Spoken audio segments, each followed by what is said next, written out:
Hey everybody, this is a customer's Taylor 514 CE, and he brought it to me because the sound wasn't quite right, and the bridge was appearing to lift. Typically, you warm this up, the bridge, with a silicone rubber heating blanket at low heat until the glue softens, and then you go under with a palette knife or some type of spatula, whatever works best for you, and you can remove it cleanly without any damage to the underlying soundboard wood. This was so loose that I suspected it wasn't even connected to the soundboard while he was playing it.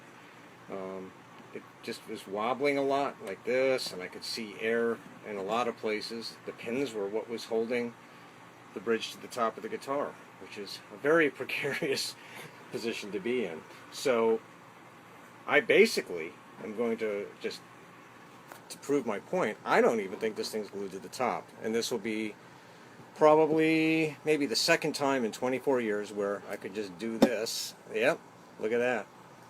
You can see some of the spruce came up, little pieces. I can carefully scrape these away and re-glue them into these little divots before I reglue this bridge, and it'll be perfect again. But it popped on its own completely while he was playing it, and he continued playing it essentially with this kind of movement going on, which is probably why eventually these pieces of spruce sheared off the way they did. You can see the nylon pins. One of them is sunk inside the soundboard a little bit. That's no big deal. You can usually reach right in and push them back up. Let's see. There it is. So I'll remove these and essentially reglue this bridge. Put those pins back in.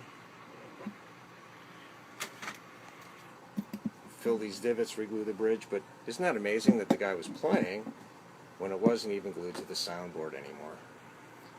You know, you see a lot of things. This is that same bridge that I showed you a little while ago that had popped off the guitar on its own, taking some of the spruce with it. You can see this little divot here. Well, that came off of that part of the bridge, and I actually used a chisel, and I have that divot in my hand.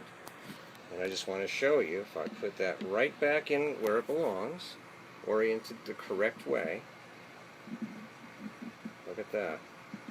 So I can glue that divot right back in like that, and then I've got the other ones to do also. But there it is.